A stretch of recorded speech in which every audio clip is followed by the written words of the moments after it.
I mean, this is exactly where we need to start. This is do or die for both of these teams. Single Elin, you're in the quarterfinals, you're getting ready for what will be the semifinals and grand final tomorrow. We said statements need to be made today. I think both of these teams have done a good job of actually, controlling, damage control for one, but controlling their map picks. Coming out of the gate, ACME have surprised us, but can they keep it up? That's the real question that's on everyone's lips right now. And Mindfreak seem to be getting in the game, banning out the Buck nice and early. That is incredibly confident from Mindfreak. Getting rid of such an instrumental operator that we very rarely see banned. Buck is almost never banned, but he does something that so few operators can do, which is play below a room and then use his skeleton key to open up holes above. You don't have any operator that can do that as quickly and as much as Buck. Wow, this is I could talk about this ban phase for half an hour. Jeez. All of this is so juicy. So one of the other operators who has a great shotgun for making vertical holes is Jackal. Guess what he's gone to? So he's also great at consolidating roamers, which we saw ACME. They don't want to be controlled on their own. They want to be free. They banned it on Clubhouse as well.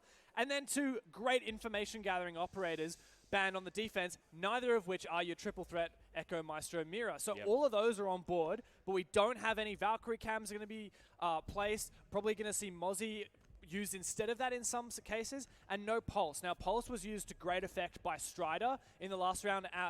Strider and Dino have both kind of had that, and they're both quite good with C4s as well, which is really good on a map as destructible as this. So both of those off the board. I just want to say, Mindfreak's bans I really like, because they are counter bans to ACME, and put the team that needs to be comfortable to perform, put them in an uncomfortable position, put them on the back foot, and that's how you get the leg up at the start of this map 3. The thing is, we saw Buck, being used to full effect in that last game, James. Right toward the end, in that second half, they were using the Buck perfectly, and that, like you're saying, it completely nullifies so much of your opportunity to actually make that work on the attacking side. Pulse, vice versa. This is a way to start, to be for damn sure, but of course it will leave, obviously, a lot of the more familiar operators back on the board, like the Mirror, which we have seen picked up by Cutie. Always find it interesting when we see a Mirror being left in, because I believe the ban rate's something like 65% of games Mirror is banned in. And so when Mirror is left in, I always find it intriguing to see how exactly they use Mirror. Yeah, and I mean, here we can see Cutie himself using it to play aggressively from inside Aviator, looking into Lounge. And the second one that he's just deploying right now, this is the unusual one. Looking into Aviator from inside of the bar in games, that's not one we see much. So typically you'd see one maybe even on the wall inside Aviator facing towards the balcony, the study balcony, but I much prefer the way that Cutie's doing it here. He's playing it so as long as Mindfreak keep control of games, they have a way to deny any kind of plan inside of Aviator, even if they plant safely behind that vault door. So really good start for Mindfreak. On top of that, they banned out the Buck, which means and Jackal's also gone. So it's quite difficult to go downstairs, go below, open up holes in the floor, and pop that canister to open up one of those mirror windows. I really like everything from Mindfreak here. Perfect counter strategy. They're using their in-game strategies in conjunction with their bans. I love it all. Seeing the Ash being picked up by Haywood. I've only seen it being played by Itby Style so far in this matchup. Across 2 matches, across 2 maps even. Steegs now, again, probably see the clears from north to south in terms of the AVG bomb sites. I love it. AVG, Aviator Games Room. Aviator Vault Games Room, if you really want to get into it like that. I love it. Anyhow, as you mentioned, it is a north side roam clear on the second floor. Had a bit of utility over there from Mindfreak. Maestro camera all dealt with. Now Haywood's going to play on this 90 window. As there are 2 defenders here. He doesn't have that information. If he hits this window, he'll be at a disadvantage in this gunfight. But if he gets the upper hand here and manages to get a good pre-fire, it could work out. Hold your breath, Manic, because that's not happening just yet. I feel like he definitely just gave him a bit of a buzz cut. You're feeling that one in the morning, but guess no harm, no foul for Mindfreak. However, for ACME, they've dropped 2 players in the meantime. And the most important part about losing those 2 players is that it's the roam here. We talked about how they cleared the north side. Well, they didn't fully clear it. And Itby Style is still allowed to play inside of the closet. And he comes out and takes down 1. Still got Diffuser as well on that side of the map. So Haywood in a really shoddy position here, having to retake that defuse that doesn't have any information, no preset drones that have survived. It'd be Style still inside of Master. Hayward's going to just take this diffuser downstairs, not try to encounter the Jaeger whatsoever, regroup with his mate Hills, see where they can go from there. Problem is, where can they realistically go, right? You've got pretty much all control from Mindfreak. I don't even think they're playing on site anymore. They're off site. They're not worried about it. They've probably got one just watching in towards study, but for now, it's going to be the pure fight on... Oh, wow. Hayward just gets by. Problem is, Hills has gone down. He's going to walk straight into a crossfire. So nicely done from Mindfreak on their first round to eliminate that running start that we wanted to see from ACME. For the first time, ACME don't win round number 1 on their map. They've done it on both previous maps on their attacks. And for the first time, Mindfreak looking in their element. They have the strategies, the setups that we weren't expecting, that ACME weren't expecting. They're bringing something new. They're bringing something different. They're combining their bans with their strategies to allow their ideas to really flourish. And they're also playing nice and aggressive with that newfound confidence in their roaming play, in particular it be Style. And it's working perfectly. I love to see it. This is the Mindfreak at their best, is what we're seeing right now. Is this going to stay this way? I don't know. Well, you know, if you have a look at the trend at how it's gone, first half of the first map, not so great. Second half of the first map looked a lot better for Mindfreak, and it's kind of just progressively gotten better.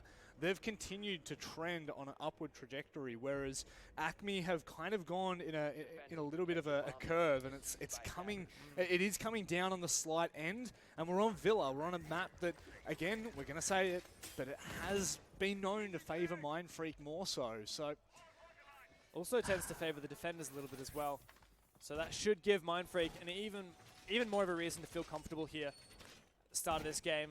ACME, of course, despite playing some of these defender-sided maps, they have had all-right attacks, mainly on club, but yeah, I don't know, a lot of work to be done here. Not convinced yet for ACME. 10 seconds to insert. Mainly, it's just Mindfreak that's impressing me. Even not necessarily by the dominance of the round, but I mean, I've said it so many times. I love the depth of strategy that Mindfreak is bringing with us, because for a long time, I would say Mindfreak was a team that did the simple stuff that everyone does or everyone knows, and they just did it well. Yep. And now we're seeing Mindfreak start to branch out. They're trying this, they're trying that. Let's ban a buck. Let's play around. Let's play into that. Let's use our mirror window so that they can't get countered by the buck.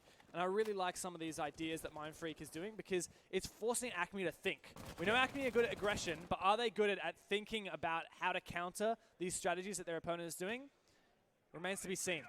a big, strong foundation for, you know, Mindfreak gives them the ability to go and try different things after knowing full well, you know, like we talk about them being an experienced team. We talk about them kind of being on the cusp of that third position. You know, we're constantly in that battle to try and really solidify who's up toward that top end. And right now, it is looking like the composure, the cool head on Mindfreak is coming through, but they've still got a lot more to do. It is only early days on Villa, and you don't really want to count out ACME at this point. Strider just directly in to take the fight. This is what we saw from ACME on map 1. Not afraid to take the aggressive fights, but also securing the kills at the same time. Great job from ACME, in particular Strider, who's been promoted to entry fragger, it seems. Distracting one of the players and then making an entry to take out that player inside of Astro. Such an important position as well. Now Stigs can cut off that rotate back into Astro. Everything is collapsing right now. Mindfreak only have Cutie left. It's a 1v5. Could this be a flawless round to get ACME back in the game? It looks to be on the cards. Cutie does have a great weapon, but Dino will close that one out. And I think we got some ACME supporters here in Melbourne today, Rob. Yeah, I think so. Definitely need to hear it a little bit more now, because this is do or die. Clutch or get kicked, basically, from here on out. Something we haven't talked about. I was having a chat to the ACME boys. The three OG ACME guys, Hills, Hayward, and Stigs, they're from Melbourne. Oh, Melbourne boys. So they're Melbourne boys, the local crowd here.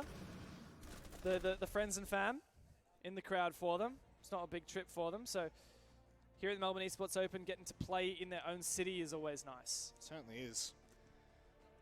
Now we'll be able to maybe build a little bit more of a cleaner story arc. I mean, this is what I like to see out of that is this is going to be a dogfight. This isn't just Mindfreak this isn't like, okay, ACME, you tried on map 1, you did good, but, you know, let the big boys take it from here. It's not like that. This is still a game. And, you know, it's crazy how many times that actually happens. You know, either teams aren't really, you know, in the right mindset when they first rock up into the server.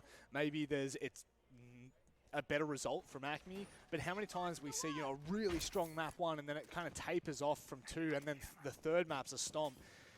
All I hope for right now is that ACME can fire back up, because that right there, that round, you could basically hear it. You could see it from the individuals. This could be something to work off the back of, but still, I'm liking Mindfreak's chances here. 5 seconds to insertion. It is, of course, anyone's game. Mindfreak still have a lot of strategic elements that they are employing. We did witness Cutie. Well, not only has he got this mirror window on the statuary wall facing into Master, but he has also opened up all these holes at the ground level on the opposite side of the reinforcement. So should ACME try to place a thermite charge or anything similar onto that wall, it'll be easy for someone from Mindfreak below to deny that, shoot out that thermite charge from downstairs. ACME have decided to re-employ the Finker. It didn't work out hugely when they tried it on Coastline, but if it's a comfort pick that you think is going to get you some kills, you have the frag grenades as well to help out, then sure, why not try it? Still no hard counter being presented to Mindfreak strategies. Strider right now trying to find the opening from Bath, but not really going to be rewarded. There was no one really playing in there rather than in Astronomy. There were 2 that really opened up that round, so whether he'll go for a similar kind of look and try and push directly through it. Looks like they will be going for that bedroom take. I do have both mirrors being put directly in toward bedroom, so there's a lot of intel gathering being given toward the side of Mindfreak. It is a great setup for Mindfreak. Kings is holding this long angle. He's playing more passively than he was previously when he was taken out by Strider, distracted by the player on the window.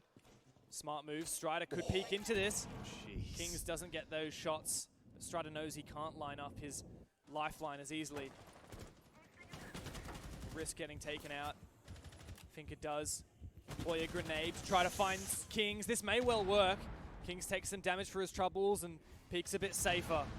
Now that's all of the grenades gone from Finker, and still Kings alive. At least there's one frag for ACME to work with. Second now, Shaq gone down. Jack Daddy in a very vulnerable position, but everything's working for ACME. God. It's an absolute reverse. And here we have it closed out. Look at the boys getting hyped up here. 2 flawless rounds in a row. I mean, statements being made from ACME here in this third and final map that we've got. We know that they're a little bit more comfortable on that attacking side, Dev, so they have to give themselves the room to move when we head to that second half. But the momentum that they're gaining, whew. This momentum is essential for them. They're like we're saying, they're the hot shots, and they need to have that fire, that kindling burning inside them deeply. And that needs to resonate through into their gameplay for the whole game. Can't just be in this first half. May as well get it started here, but it's something that can be a struggle to carry over into the second. Let's see how composed Mindfreak really are, whether they are that experienced team that we talk about so much, whether they have what it takes to actually pull this back over the line. That's 2 unsuccessful defenses. They will head back to AVG, where they saw so much more success. Strider leading the way for his team. This is not something I expected to see. Strider is the support player in a lot of ways for ACME, but like I said, he's the most experienced guy on that team. He's been playing Pro League almost since it started, and funnily enough, he jumped straight into Pro League from basically just playing casually. He was picked up by the captain of his former team, thrust straight on in, and he was a loose cannon that they just kind of directed. Yep. He was also really good at being... he had an incredible attention to detail. Specific grenades, specific strategies, specific C4 throws. And it's something I think that is brought over to ACME, because ACME has some really good fraggers who are creative with their aggression, but not always with their utility. And I think that that's something Strider has brought to the team, a little bit more structure, a little bit more of an approach, a well-rounded approach to it. And I think ACME's biggest weakness is that versatility, not able to switch things up away from that aggression. And as we see them continue to learn that, we'll definitely see their results continue to develop positively. So you think more of like a kind of the direction for some young gunners to really form around? That's exactly it. Well, that could be a very interesting concept to come hopefully we will see maybe them progress a little bit further. I mean, we came into today thinking Mindfreak through and through. Obviously, we knew that ACME was going to cause problems, but don't think we really expected to this extent so far how closely both of these maps would have been contested. And they've shown full well their worth. But for now, they will be going for that north to south roam clear. We didn't realistically see it done too successfully in the previous, and it's what caught them out, but not this time. Ippy Style was critical in that first round for Mindfreak, and he is off the board. ACME a little bit more thorough with that roam clear, ensuring they don't get flanked. As you mentioned, it completely defanged ACME last time around. Still a lot of work to be done, and Mindfreak does have a good setup on site. We just never saw it last time because it didn't become relevant, as ACME were already defeated on the roam game. Even if ACME can push forward and take out Kings on this L hallway, we still have things working for... Oh, what a shot! Word. 2 kills for Kings and a run out for Shaq. And this attack is all stilted out here on 90. Awood can claim 1 for himself, but there's so much more to go. Yeah, they've still got time to make it work as well, so they don't need to stress just yet. Still got 2 very good hard-hitting operators up. Nomad and Twitch. Obviously the F2, some favor, some don't, but seriously do some damage now. Hayward just making his way back down 90. If he can find that kill on toward that Legion, that could be massive. It'll bring it back to the 2 versus 2. He's trying to bait it out as well. He might have just been able to do so, but no. Shaq comes through, and all of a sudden, it's Hills in a 1 versus 3. It's got to be extremely complicated from here. So many lines to watch, so many things to be worried about. He's just got to be patient. Does have to worry about that mirror window. It's a death sentence to try to walk inside of Aviator. So he does pop it with the Twitch drone. A smart move, but immediately he loses his Twitch drone. Cutie peeks aggressively, and Jack Dad eventually does claim that kill. Another good defense of Aviator Games for Mindfreak. And that was the successful defensive side that we saw at the very start. So both rounds they've gone there, both rounds they have successfully taken, as you just pointed. So my question here for Mindfreak is, okay, you've done pretty bad on stat tree. Let's be honest here. You got flawless rounded twice.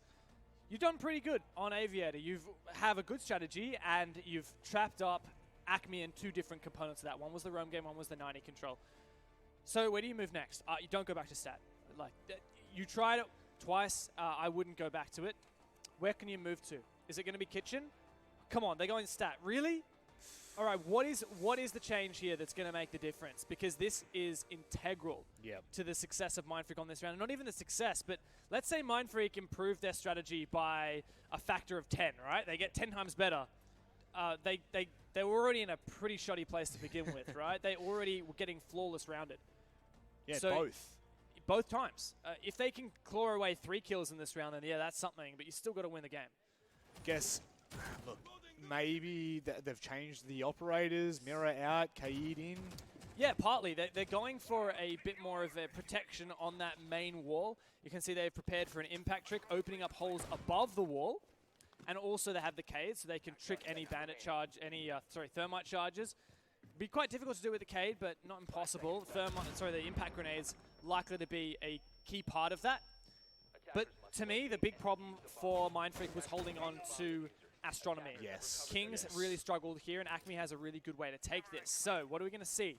It's going to make it harder for ACME to take Astro. Oh, geez, this could be a big opening kill from Shaq. If they just come around the corner completely blind and he finds his kill, already giving them the man advantage, it'd be a great start as he comes around. My word, he's lucky to be alive at that point. Shaq doesn't need to stick around. He's already been able to take Strider down to more or less a quarter. They're actually former teammates on Strider's former team. Shaq and Strider very familiar with each other, and perhaps having that experience playing with another player can read you into that play style a little bit. But smart move from Strider not to re-peek that nonetheless. Doesn't want to contest that angle. He's happy for Shaq to play aggressive on that. He'll just move elsewhere. Like you were saying, Dev, the huge problem that we saw for the past 2 rounds has been ACME's ability to get into bathroom, put the pressure on Astronomy, and then from there, we've got too many different angles to worry about. And not only that, converting successful kills that really open the map up. So Mindfreak, gonna ask a lot of questions on them right now. It's a nice, slow, steady pace from ACME. Minute 45 gone. Not in terms of really making progress toward the site. Not a hell of a lot. It is crucial that they do take their time. They don't rush. The end goal here is for Dino to walk up, place a thermite charge on the wall, and detonate it. But there's so much to deny this. Impact grenades, Cutie with his KE charges. You can even notice that the defenders reinforced the wall from the bedroom side instead of from the statuary side. That's because there was this little trick where you could destroy the breachable part of the wall, place a thermite charge directly on the metal portion, and it would prevent it from being impact trick, but that's not going to happen. Strider wants to get aggro, but I don't think he's taking out the player in Astro. Gets one down. Oh my! Is there a refrag? Come on, for ACME. They need it, and they get it. Heals is in, and Mindfreak only have one player to go. ACME, 3 successful attacks onto Statuary. Lesson has to be learnt right now for Mindfreak, because surely we will not see 4 unsuccessful attempts at Statuary. Surely we cannot see that. They haven't figured it out. They haven't figured out how to prevent that Astro control from slipping through their fingers, so they can't keep trying to play that site. They have to move it. Why not try Kitchen? Do they really struggle on Kitchen? Because I find it hard to believe that Kitchen is a less favorable option than what that atrocity we've just seen 3 times in a row. It's quite explosive. There we go. Dining and Kitchen. They hear you. Thankfully. Now, it's one thing to switch up the bomb site. It's another thing to go to a bomb site and succeed when they clearly don't like Kitchen. I mean, you wouldn't go back to a bomb site after losing it twice without getting a single kill if you were confident on Kitchen. So Kitchen's going to be a struggle, I think, for Mindfreak. Need to get their head back in the game because they did so well on Aviator. They just need to replicate that and bring it here on Kitchen. Guess again we're holding hope that after Mindfreak's previous attacking side on Coastline that we might see that replicated and kind of, shown through to strong endeavors. I think that when ACME do switch onto the defense, not having Valkyrie or Pulse will be a bit of a struggle because they'll have to rely on the less mobile information gatherers, Echo, Maestro. And we know ACME are a team that wants to be mobile. They want to be running around, popping heads, that's their thing, right? So not having Valk or Pulse might be a bit tough. So they might lack information. They might not have the mobility. But that's for later on. Let's talk Mindfreak's defense because that's really the question mark here. We head to a 4-2 scoreline. I wouldn't count ACME out heading into the semifinals later on. Not at all. But this is, questions need to be asked about certain factors of the game. One is always going to be your ability in terms of your resilience, and can't speak enough right now for ACME, but regardless, it will be Ippy style so far, holding on to Astronomy. Hopefully better than what they have in the previous couple of rounds. He wants to play aggressive, move on into Bathroom.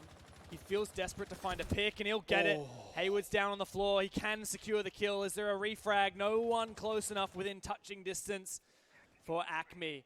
That's the Nomad down as well before he can set up his counter-flank utility of those air jabs. Gives Mindfreak the freedom that they need and they want so bad. Ippy style going for 2. Another player just holding down the flank elsewhere. Kings is taken down, but there's a good refrag there. Elsewhere, though, Cutie's still playing into this aggression. Just one left for ACME. Strider, the last man standing. We've talked about how good he's played so far, but he really has to step it up here. He's got plenty of time, again, to be able to do it. If he can isolate 1v1s, maybe he might be able to make this work. He's being put under the pump right now, but there's just too many angles to fight. Shaq comes through. A 3-3 half rings true for Mindfreak after their only other site apart from Statuary that they actually successfully take. Yeah, and that laugh on their faces, I'm wondering what that was. I'm wondering, is that, ha ha ha, we tried Statuary 3 times and lost it, and then tried Kitchen and won it straight away. Is that a, oh, whoops, that's a, whoops. Imagine if they tried Kitchen earlier. They might have been able to go back to it. They might have won that round, and I don't know. Ifs and buts, right? Yeah, you can always speculate, but we'll never know until we know. It's a flip over now. ACME, rather. So I was talking to them this morning, and I said, look, ACME is actually a place in Melbourne. Stands for Australian Centre for the Moving Image. And so I always thought ACME just doesn't sound right. I always said ACME rather. And now they're telling me ACME is actually a real word, like in the dictionary. There we go. And now the crowd seems to believe me. So ACME is a word in the dictionary. It means the pinnacle, or the top of. Comes from Greek, apparently. It's also where the coyote took all his. Yeah, you know what I'm talking about. It's all where Coyote grabs all the traps from in the Looney Tunes. So you know, really? it's unsuccessfully every time. But let's hope not so much for ACME in this second half as we come on through. That's literally the only thing I can only think of the Coyote when I see ACME on the paper. That's all I can see. The thing that they didn't answer is I asked, okay, if it's a real word, then why isn't it punctuated like one? Why is it full capitals? And they didn't have a response.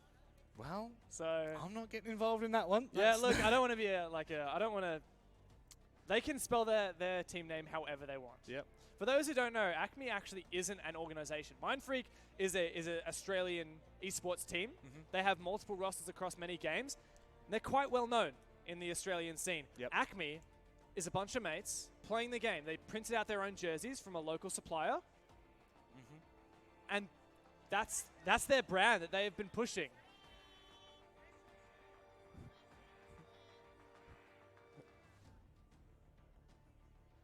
So there we go. Just had confirmation from. Yeah, we have. Google is on the case. ACME Yes. does mean the highest peak or pinnacle. Thank you, Matt. Matt Andrews. Thank you very much. That's what we pay you for, Matt. Not only a great host and stage host, but also great researcher. So we're just having a rehost here. I just want to say it's fantastic to see everyone in the crowd at the moment. Yeah, We've got a huge arena here, Margaret Court in Melbourne, and a lot of ACME support in the crowd as well. I think in the break we had Matt go out there, and it sounded like we had a fair few Mindfreak fans, but they're sounding pretty quiet right now. We'll have to wait and see if the cheering can have an impact as we move into the second half. This isn't a conversation. I'm not talking to you guys. I'm talking at you guys. I can't hear them. I'm just no. Just gonna ignore them. They do what they want to do. So here's Shaq. Here, he's having a smile. He's just waiting. Give a wave to the audience. Yeah. So in the ACME camp, you can see some serious talking going on. Well, the thing is, 3-3, we now head to what you were saying before, a little bit more of a defensive-sided map. Typically, this should be favouring across the board ACME as we move in, but we also know ACME have been more comfortable on their attacking side. So this leaves a lot up in the air, a lot to be decided. And in the second half, this is where the dreams are made and broken. It is single elim. I keep stressing that because it's, this is the last opportunity. This is the last half we should realistically be playing in full regulation here. One map and you're out. That's it. Yep. A couple more rounds and this slips through your fingers. So this is getting serious for both of these teams. As we can see, the Mindfreak guys just talking to the admin, sorting out the situation. Kings, where's the crown? There you go. He's actually got it right in front of him. Got in front of the monitor. Cutie, as we can see on screen, he's been roaming quite a lot and doing a great job of it as well. Yep. Now that Mindfreak move on to the attack, we'll see if he can continue to replicate that. They want us to talk about ACME. There we go. We got ACME on camera now. Strider up the end there.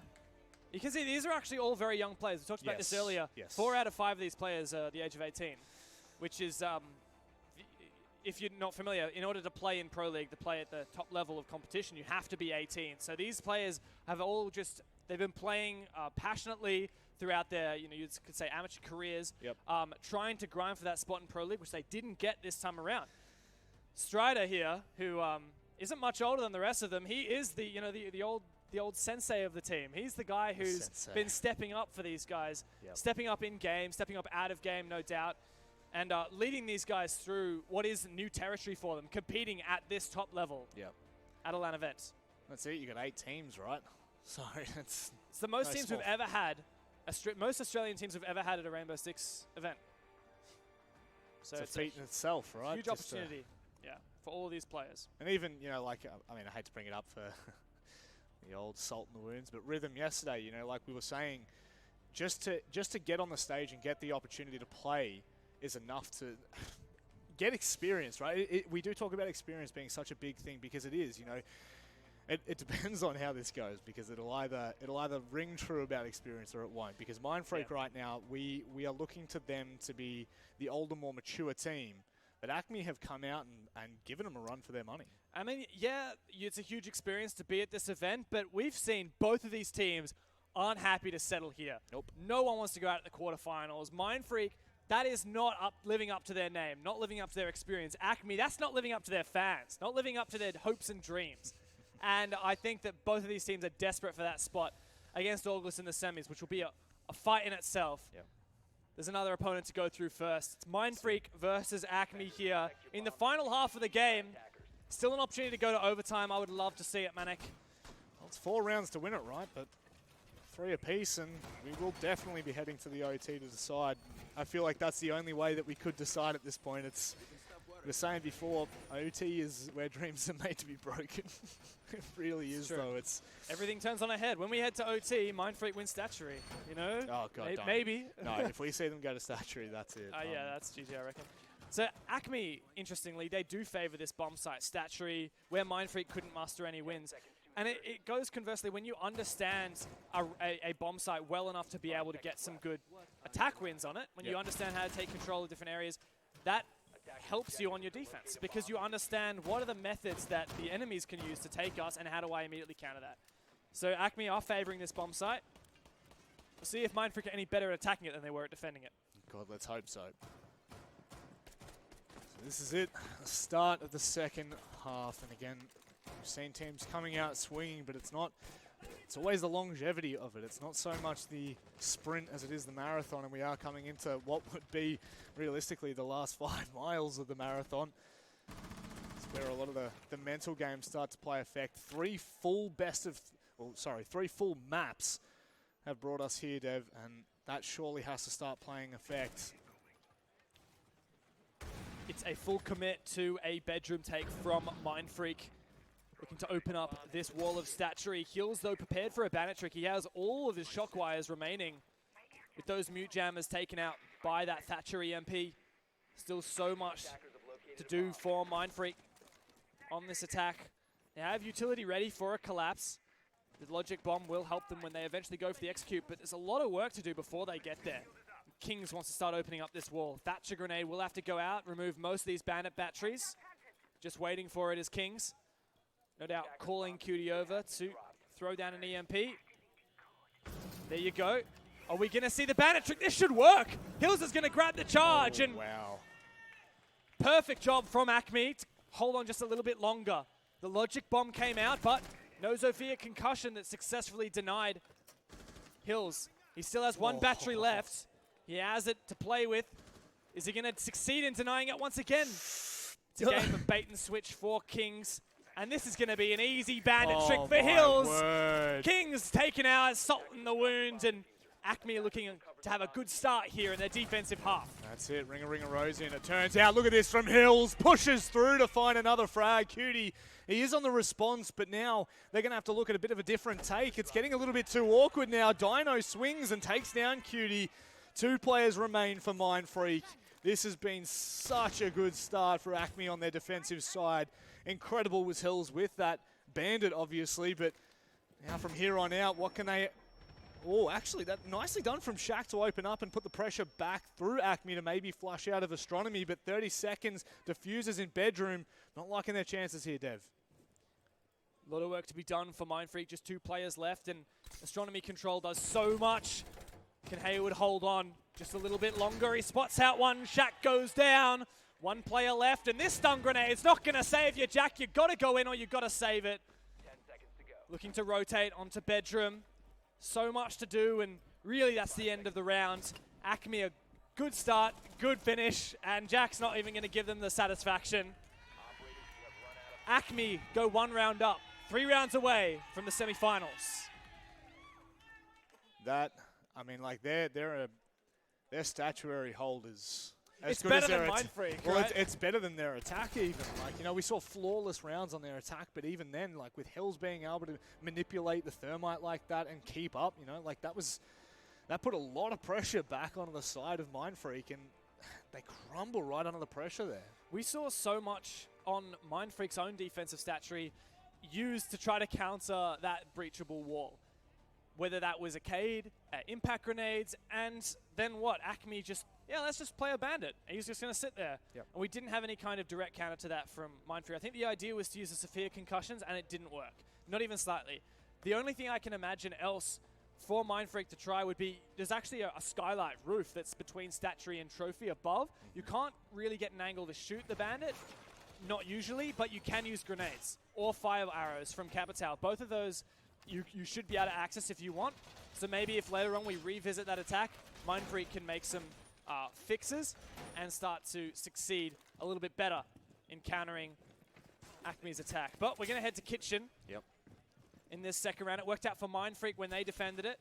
Took them a while to get there, but see if ACME can repeat the success that they had on stat tree. I'll tell you one thing, ACME are looking very confident here on Villa. And that's pretty much been from start to finish. If we go to overtime, I'm going to run out of space on my piece of paper. I know, right? Just start scribbling down the very bottom. I'm just going to Yeah, I'll start give you- writing directly on the desk. Yeah, there's some paper for you. I gotcha. So 4-3, ACME obviously gaining a lot of momentum after that last round, you would have to say. You know, taking any sort of confidence like that into the next round it's hugely impactful. And you could see as well, they knew full well how well they'd played that. Hills will be cheering at that point, and he might actually be able to do it again here. Looks like ACME aren't keen to prep a C4 on the roof. Detonated on anyone who tries to enter master bedroom.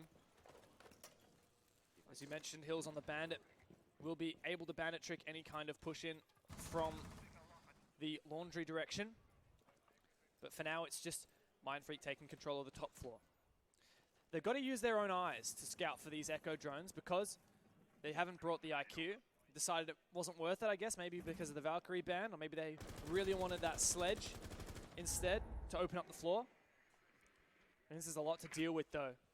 They're not going to be able to spot out a lot of that utility, and Haywood's just going to peek those holes. King's going down. Kings, you were shooting those batteries so that you could thermite the wall, and now the thermite's dead. Yep, that's not exactly what you want, but Hills making it even more doable for ACME here. Hippie style goes down. 3 players left from Mindfreak. A minute 30. ACME are really actually taking this fight to Mindfreak, not letting them settle, not letting them get comfortable. Thought maybe Kings was going to be able to do a little bit more than what he had there. Hills is going to chime in again. Hills is having an incredible second half, or at least start to it. Cutie going to be a bit of a tough road back into this if they want to. It's a tall order in a 2 versus 4. Cutie not aware of this Roma's position. Just around the corner on the landing. He doesn't know anyone. He doesn't have this information. He has so many dead players who could be on cameras for him, but looks like all the drones have been taken out. Strider also from below. He might get refragged. In fact, he does, but I'm pretty sure he's got a yokai in master for information. He can call out Jack Dad's position, and the Roamers and the Anchors will make short work of Jack Dad. We saw he failed to clutch last time. Is he even going to try this time? I sure hope so. 30 seconds.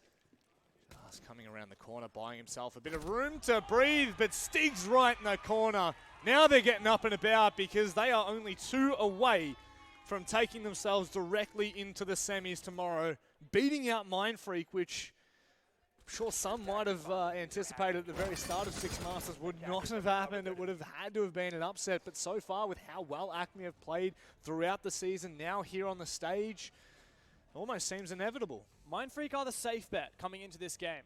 But ACME, we know how good they are online. And we know that they're untested. That's what they are. We know that they have good performances, but they're untested in a serious environment. This is that serious environment. And look, so far they're getting an A. Yep. Mindfreak are taking the tack pause right now, taking some time to go over what's actually happening. Seems like they do get a little bit unsettled when things start to go the way of ACME, but the second they bounce back, they really bounce back. So you don't want to be slipping away too quickly. Villa, just such a fun deciding map. Yeah.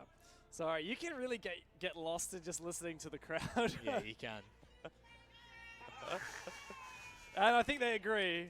There's definitely an entourage. That's one way to say it. The entourage, hey? The ACME Association. Maybe they're the association. Yeah, the association. I like that. Well, yeah, the associations of ACME, maybe? I don't know. Something like that. Man, they're looking pretty good. Yep. Looking pretty good so far. 2 rounds away, as you mentioned. And they haven't even tried AVG yet. AVG, for a lot of teams, is the preferred site. So, realistically, should be pretty comfy here. The question is, can Mindfreak step up? We know they've seen struggles. They 6-pick onto the Twitch so that they can counter those mirror windows. Defenders, protect your bombs from being defused by attackers. But of course, those mute jammers and Mozzie pests will make it a bit of a peeve to try to get those Twitch drones into the objective and start countering those mirror windows.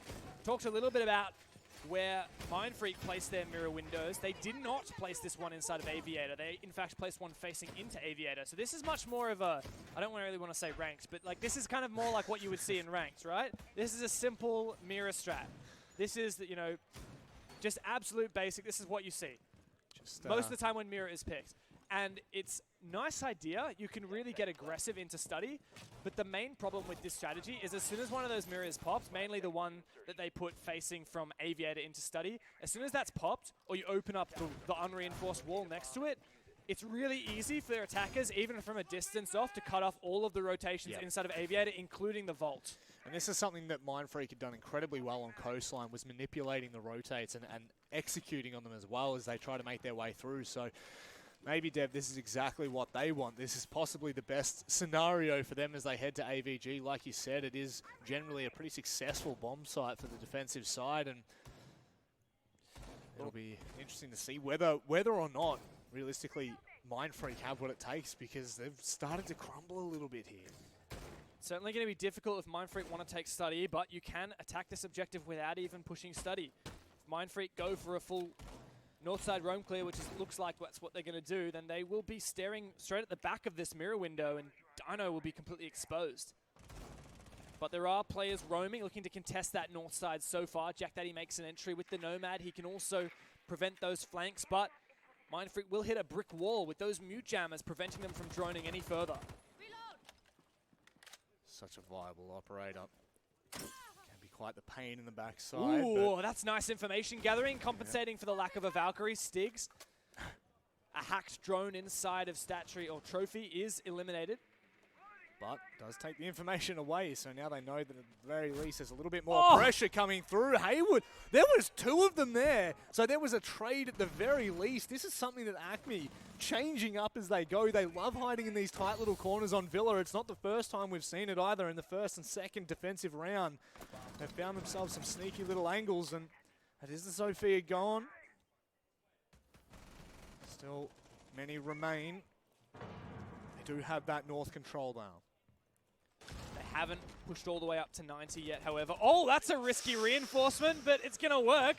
I can't believe it. Cutie just missed the memo on that one. And opening up now, everything's looking good for ACME.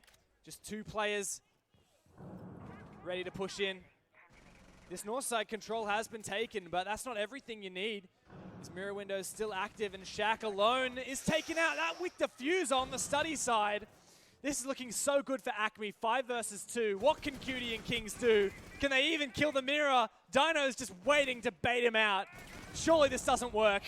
Cutie gets 1, but there's a tall order for the rest. Yeah, this is, again, back up against the wall. Diffuser's out on the balcony of study, so they've got to try to push outward to get that. They might be able to find a free kill. Cutie now makes some more space for the rest of the team to push through, but he's got to, realistically, he's got to find one more. The pre-fire comes through, and Hills finds both of them. 1 round away from ACME securing their place in the semi-finals tomorrow. Well, that's one way to start your defensive half, ACME. You've been certainly impressive so far in the tournament, and we thought this was going to be a close game. It doesn't look like we're going to need it overtime for ACME to close it out here. They'll have August in the semi-finals if they do make it there, but the accomplishment, if they can hammer it down, defeating Mindfreak on their first LAN. Certainly something that we're going to be impressed by. That's for damn sure. Now, this right here, mental fortitude, resilience, Mindfreak. You've got one round to play with to bring yourselves back into this. We came in, we said if it goes to a third map, it's Mindfreak's map. It is Mindfreak's game. It will finish 2-1 in favor of the Blue Boys. And instead, ACME have completely flipped that on its head. We were saying coming into the second half of Villa, the defensive side hasn't looked as good as the attacking side for ACME, but they've just completely stumped us. Everyone wants to be the underdog, right? No one wants to have big shoes to fill, big expectations they have to meet. Everyone wants to be subverting those expectations, wants to be surprising you, wants to be that little sucker punch you didn't see coming, and that's what ACME have done so far. Coming out of the gates, especially in this half, haven't even dropped the round yet. They could drop this round, like, Mindfreak have to win all of the rest of the rounds on attack in order to take this to overtime. And I just don't see that happening. No, not with how successful ACME have been. If it had been closer rounds, maybe you could say, yeah, they've been a little bit unlucky and there's a good chance, but just with the results that ACME have been putting up in the previous 3 rounds, it's looking so nice. And Mindfreak, surprisingly, after they did such a good job on Coastline of curbing ACME's aggression, they just can't seem to do the same here on Villa. no, it's been somewhat of a struggle. But this is where the money's made. This is where you have to step up for Mindfreak. Do or die. Look at all the Sometimes, drones. yeah, there were It's an 4 army or of 5 drones. Swarming in, gathering the information. Kings is take every point of HP off ACME he can get. Doing his darndest to try to take this map control as fast as possible. Hills looking to prevent this. We have already a C4 prepped inside of Piano, looking through the floor with Hayward on the information. As soon as a player walks into Aviator, they're done for. But Hills is droned out, perhaps the C4 as well, and a good bait and switch. Shaq surely will clean up this one, and there we have it, ACME on the back foot. Mindfreak starting to claw something back. Yeah, Hills has been the instrumental member on this side for ACME in the past 3 rounds, or realistically 2 of the 3 rounds at the very least, has been huge playing in this. And he is out, so now they've got an opportunity here, Mindfreak. What can they get done? This was such a successful site for ACME, both on attacking and defensive. Mindfreak are just so cautious right now, not really overstepping anywhere, not wanting to give away the opening frag like we've seen so many times. Nice job from Kings, pushing up aggressively. He doesn't catch off the mute on the rotate, but he does take out a Yokai.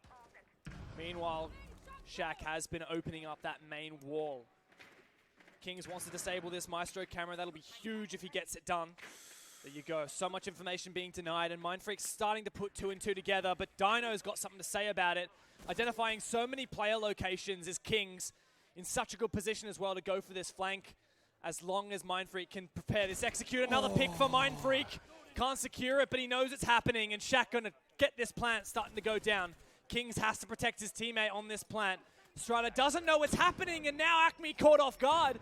Fully flashed out, positions exposed in the objective, and Mindfreak starting to make things happen. Yeah, Cutie has been able to take down Stiggs as well. This has to be the round for Mindfreak that they're looking for. Strider taking his time in doing so. Kings will find the free kill. Cutie to finish it off. And Mindfreak, they are not done yet. Are we going to see overtime? You know what they say, Rob? You got to start somewhere, and that's what Mindfreak are doing. The looks on their faces was anything but confident here, anything but happy, but the boys have started to bring it back. A lot of work to be done still. But they're focused, they're in the zone, they're starting to pick apart ACME one by one. And again, it is going to be quite the treacherous journey for Mindfreak as they can, you know, ACME have the pick of the lot. Bar AVG right now, they can go to any bomb site they want to, and they can reattempt Statuary 2 more times. And with how successful they were, how solid they were in that first defensive round, all it's going to take is 1. I do wonder, if you think to yourself there's only 1 more round, is that to your benefit? or to your detriment? Depends who you're on. What do we think here for ACME? Staring down match point. Everything should be going for you. You've won all these bomb sites before. You know how to do it. You know how Mindfreak attack. They're going to reattempt the same bomb site they just lost. They think they can figure out what Mindfreak did to counter them. What is going to be the difference here? Is ACME capable of getting that just one more round? Maybe not Hills dying. Well, I that think might be a good start. part of it, right? What Hills was doing, he was trying to exercise some kind of map control over that north side. They were baiting Mindfreak to come in second floor. South side second floor, because they had pre-plep C4s on that side. Mindfreak took down the player downstairs, moved up red stairs, and started to get aggressive and take that kind of extra avenue that ACME had to counter that diffuser plant away from them. Kings looks to be doing the exact same thing. So if ACME can read into... Kings was the fundamental part of that last round. Yes. If they can counter that, and look, putting a mute jammer down on the stairs will certainly help, then that could make the round ACME's.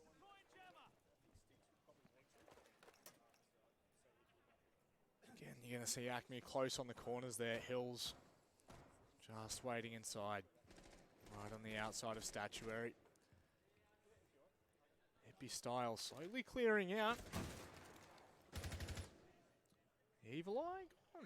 There was a deployable shield, I believe. Still a lot of work to be done for Mindfreak. They know they want this south side control. King is going to get muted up. He needs his teammate to come and help get rid of that. Hippie Style, if he pushes aggressive, will be able to remove that mute jammer, but it's very slow progress. Good information denial from ACME is causing Mindfreak to stall out, but they've made pretty good time management so far. Hills is in a very aggressive position, though. He does default on and back, fortunately for him, without taking any shots. Daddy does now have his drone up. Mute Jammer's taken out. Kings can send his Twitch drone in and start to take out those evil eyes if he wishes to. Minute and a half, we have this top floor control from Mindfreak. No players going down. This would have to be one of the first rounds. We realistically haven't seen the action, haven't seen an opening frag for 2-minute mark, and Haywood's got a lot of information. Itby Style swings onto Strider, finding the free kill, so that's going to be the Maestro down. They do have information of the two players in bedroom, so they still need to be careful at this point. Hills will find a different position as Dino goes aggressive. Jack Daddy's there to collapse, but it is going to be Steaks to step up. But how much can he realistically do? He's got two different angles to try and fight. They've still got astronomy control, but Itby Style takes down Hills. King steps in with one. Haywood in a 1 versus 4 to secure the semi-final, but it does not feel like that at all. Just one more round, they say, but still seems to be far away, and Cutie will chase down the Echo. We're one round from going to overtime, Rob. We said that the only fair outcome from all of this, Dev, would be to see overtime in map number 3 to decide. It has felt like that throughout the entire map, throughout the entire series, that this is where we needed to end, but at the very least, we're going to see the full regulation. We're going the full distance. We certainly are. We saw map number 1. We looked down a very similar situation. ACME up 6-5. That final round got them the first map, and really, that was a surprise for us. That was ACME coming out of the gates hot, and now they've kept that confidence up. They've kept that persistence going. They've run the marathon. Here we are at the end of the road. Are we going to overtime? I feel like the momentum definitely favors OT with Mindfreak in the past 2 rounds. Imagine that, though. 3 rounds so successful from ACME. This time we're not going to go back to Statuary. They've learnt their lesson. Kitchen was, of course, won by this side. They won both, well, they won all 3. Kitchen, Stat, and Aviator. They've tried Statuary twice since winning it. Mindfreak have bounced back. Onto this bomb site, the real question mark for me was Mindfreak. Kings was playing the Thermite. He went in top floor, opened up a hole in the floor, and tried to shoot out the bandit batteries on the wall that he wanted to Thermite, and he was taken out while doing that. They didn't, one, here's a Thermite he shouldn't be peeking at. 2, they have a Thatcher. He doesn't need to shoot the bandit batteries to the floor. I think it just shows Mindfreak wasn't on their game, and they're starting to feel a little bit better. Kings has flexed over to a more fragging role where he can drone for himself and start to push in, flex/frag. and Shaq's adopting that role with the hard breach. Does seem to be a bit more natural for Mindfreak, and I think it might work out a bit better. The question is, how are they going to deal with this information denial? First and foremost, they are going to have to deal with the blaringly obvious OT. It's almost there. Very close. I can almost taste it. That's for damn sure. So Mindfreak, who have been methodical in the past 2 rounds. ACME, who have, quite honestly, they haven't played as aggressive as what they have in previous. You know, we haven't seen them extending too far out of the side. Good. I feel like to some degree that's actually quite good. But that said, in the previous rounds on stat, it did let Mindfreak run all over them. Mindfreak are now playing more safely, slowly, droning things out, assessing the situation. That's allowing them to make good judgment calls. Kings here, for example, looking to get aggressive towards the storage room and collapse onto A. It looks like a lot of Mindfreak taking control of this first floor. Not contesting too hard on the top. Now inside of Bike. Ippy style getting very aggressive. Cutting off some angles onto the objective. But Styx is playing laundry. Strider's playing laundry. What? This is a bit strange. But still, we do have players from ACME in decent positions to counter. One Yokai down, but Styx will use his C4 to capitalize on the information from Strider and destroy Ippy's style in his tracks. Still roamers upstairs, not dealt with. Mindfreak are putting all their eggs in one basket by going straight side. This is going to become... Push comes to shove. It's going to be crunch time. Dino goes down, and so does Styx.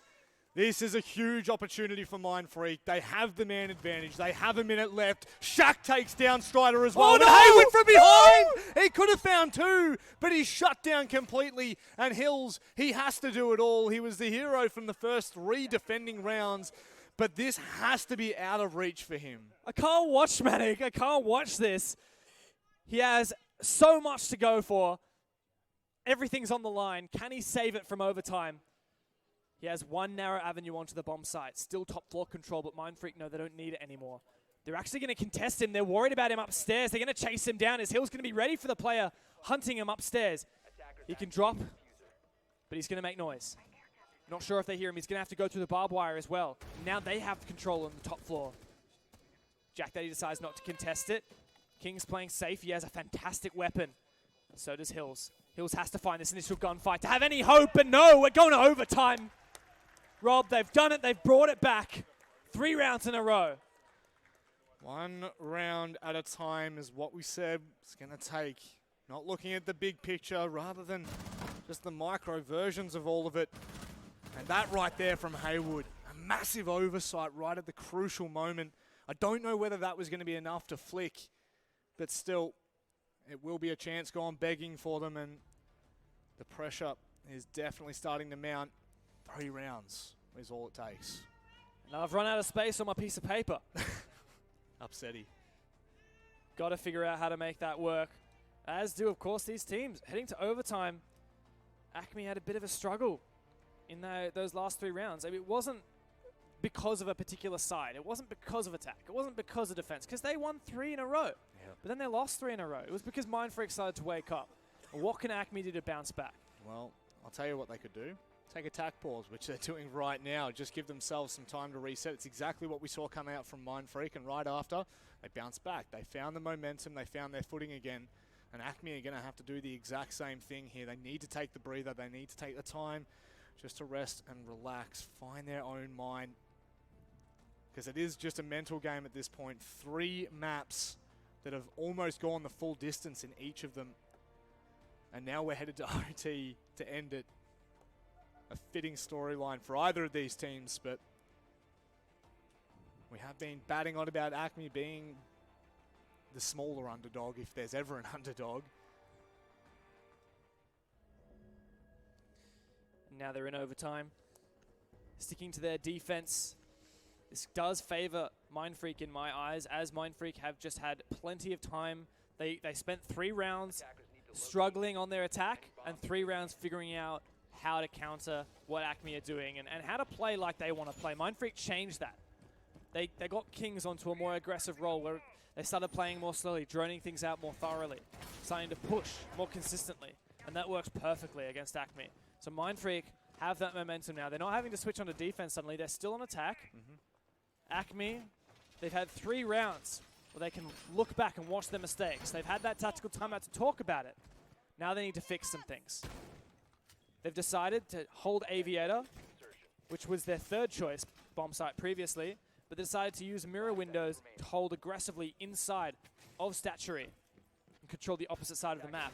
I like this idea of using the Vigil as well from Hills. We saw it on Clubhouse. Yep. Mindfreak have been droning so well. That's what I mentioned earlier. They've been stepping up their drone game. And the Vigil obviously is a hard counter to that. I don't think they actually did put a mirror in the end. No, they didn't put a mirror in Statuary. They just reinforced over there. So both mirrors still inside of the bomb sites facing towards Study. See where Mindfreak decide to actually clear from. More often than not, we have seen them come through bedroom, through astronomy, clear out that way. Located by attackers. They paid for their sins in the first one, not properly checking everything as they came on through. So lessons have been learned by Mindfreak, taking their time with everything that they do. ACME much more aware of this south side roam clear push, sorry, north side roam clear push from Mindfreak. They do have quite a few players dedicated to that side. Strider and Hayward decide to fall back somewhat, leave that utility, let Mindfreak start to take the ground. It's early days though. Still 2 minutes left remaining. Mindfreak have a lot of time to decide how they're going to make this work. That's not what Hayward would be wanting at that particular point. Definitely looking for that opening, but there we go. Strider does bounce back. King's going down. An instrumental part to Mindfreak and what they've been able to achieve in these past 3 rounds. Mindfreak stepping it up. Still a lot of engagements have gone down. Cutie to take out Stigs. Still could go either way. The game's nowhere near from over. They have made a roam clear from Mindfreak. Nomad charge set up to alert them of any kind of flank. Droning, finally some droning. Figuring out exactly what ground do we have control of. How far English words are good, aren't How they? far forward can we progress? There we go. Cutie's cutting off this rotate on the 90 window. There's just so much done. Oh my word, that's so dangerous from Dino. They left it unreinforced, and that is completely an opening. Dino still trying to hold on, does get taken down by Shaq. Mindfreak are definitely capitalizing right now. Hills is still waiting for the peak to come through. He's just been able to spot one out, but he's also been droned. He needs to make it back in time. Strider just behind bar. And he will go more aggressive. Cutie directly into the line of sight. However, they do have that B bomb site completely free. They will be getting it down. The impact trying to give the opening, but they still haven't been able to do it. It is Strider that's down. Hills to try and do it all once again. He is going to have to step up massively. He's already been able to find at least both of the players, but he can't connect any of the shots. The defuse is going to be stuck right now. Shaq is well and truly safe from everything that Hills can throw at him, but he is going to have to try and push back through. Volt! Nice! He finds Itby Style, progresses even further. He needs to find the next kill, but Itby Style waits perfectly. So patient from Mindfreak, and that is match points to Mindfreak. And what a comeback train we're seeing. Mindfreak down from 6-3 now, looking down 7-6. Jack Dad, he's happy about it, isn't he? We've seen a lot of support for ACME, but where are the fans for Mindfreak as they've finally started to wake up? Oh, what a time to wake up as well. Jeez, ACME, they will look back on this right now. All these rounds that have just fallen out of their grasp. 4, in fact, that have slipped away into nothing. It's the last chance for ACME. It all comes down to now. Everything that they've done, all of the impact that they've made, a great performance on Clubhouse, great clutches, and an early lead here on Clubhouse, on Villa. It all comes down to this. If you lose this, that's it. We are just getting a tech pause right at the last second, so it will actually give all of these players a moment just to rest and relax. Again, take their time with this because it's the last step. There's one step to that semi-final tomorrow morning. In theory, this pause does favor ACME. They can't talk to their coach or their manager, Kata, but they can talk to each other during this technical pause. So they had a tactical pause after they got stormed against and got taken to overtime. They lost 3 rounds in a row, took a tac pause. went into overtime, lost the next round. That attack pause wasn't enough. What is going to be enough? Is this going to cause a stilt in the momentum for Mindfreak? Because it doesn't look like it. It looks like these guys are feeling ready. Well, again, feeling ready. You don't really have a choice. This is the end of the line for one of these teams, and right now it's ACME with their back up against the wall.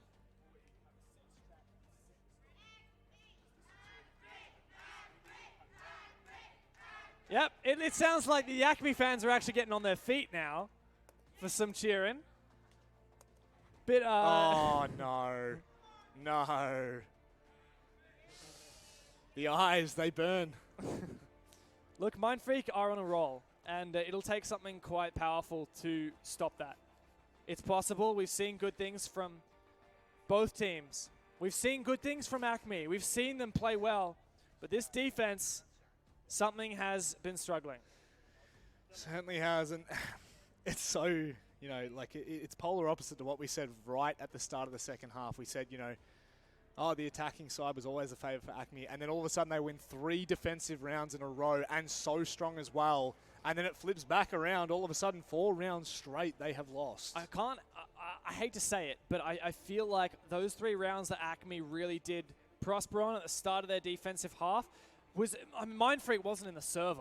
Yeah. They were flawless rounded on twice. They couldn't take control of even astronomy. They really struggled. Yep. And it looks like Mindfreak took a couple to warm up. Now they're back in the game. ACME has to step up. They can't get away with things that they were getting away before. Yep. I think that's, you know, that is showing the level at which we're playing at, you know, being able to adapt on the fly. We're talking about adaptations before. What teams are making the adaptations that are going to push them right over the edge at the last second? This is the last second, and it's incredibly strong from Mindfreak to make the according changes. Yeah, there's a lot of resilience in that. And maybe that comes from that level of experience that they do have. Kings has been an instrumental part of that in my eyes. 100%. Kings really did step up his game in the second half of the second half, right? In the last 3 rounds, 4 rounds even, changing his role over to something a bit more aggressive, allowing himself and his teammates to drone, get that information gathering, and not commit to playing a hard breach operator when he isn't prepared to make the sacrifices in his aggressiveness. Something that Kings has done really well is play with that aggressive play style, that flex.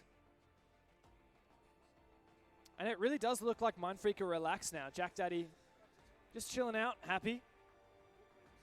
Bit of a smile to his face. Oh man, look at that smile. That smile could make spring come.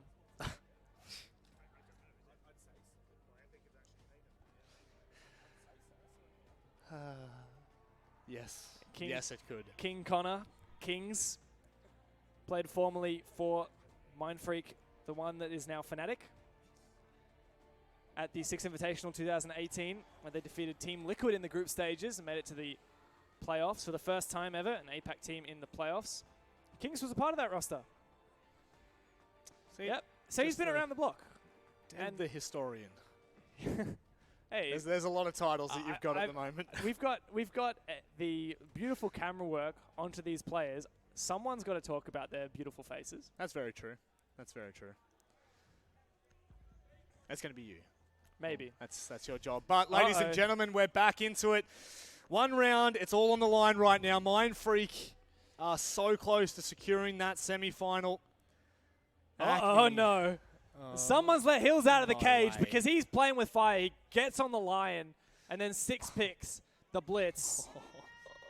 This is going to be an explosive round, one way or the other. So Blitz has a pick rate of about 1.5% in the 6 Masters alone, let alone the rest of the tournaments. And he's not the most on-meta operator at the moment. But, look, some teams can make him work. Not all of them. There's a chance here, though, for ACME. Mindfreak going to play their game. They're going to defend Aviator. They know how they want to hold this. They know they extend all the way out. The question is, have ACME got what it takes to break this because, look, Blitz on Villa, if you wanted a shield, I'd be going with a Monty. Blitz is something where there's a huge amount of risk picking that operator. Your legs are exposed while you're sprinting, your hands exposed while you're moving forward as well. And you're contending with things like leisure mines in your feet. I think this could be a swift defeat for ACME, and that's a challenge for them to prove me wrong. And that's the problem, isn't it? Now they have to prove it wrong because they were up for 3 rounds, and you asked, what is worse, knowing you only have 1 round to go, or knowing you only have 1 round to play with? Well, your answer's right there. They had 3 match points that they missed out on, and now they're staring down the first match point, series point against them. And that's when they bring out the Blitz. What's going to give? Oh, that is what we needed to see. Stiggs being able to take down Itby style nice and early. That's the Mozzie off the board. Hill's now going to be getting a little bit more aggressive as they can slowly start to nullify those northern side roams. Good flank watch being deployed by Hayward. Those air jabs preventing anyone from safely walking up that staircase. Hills has made a good entry so far, but there's a lot more work to be done. That Echo was 6 picked off of onto the mirror, so Stiggs won't really have much to look for with that IQ scanner. Of course, those leisure mines we hear going off, a thorn, quite literally, in ACME's side for this push. The next step forward is to take control of 90, where we have Kings holding very safely. As the deployable shield being taken out, Hills wants to make an entry here. A leisure mine will give him a bad time, though. He's going to get rid of that mute jammer to allow his teammates to drone up inside. Getting so close to the bomb site, he could taste it. But it's just not ready yet for an execute. The calm before the storm, that's all it is. Shaq will be able to find the first stride. It goes aggressive, but Shaq, he'll double down. He drops the goo mine on top of the diffuser. Kings takes down Hills, but it's still Dino responding. There's 50 seconds left. There is so much time to play with for ACME to get back around, but as it ticks, it's going to eliminate so many options on the side of the attacking team. Dino just slows things down once more. Stiggs ensuring that they're not going to be caught out by anything that may prevent.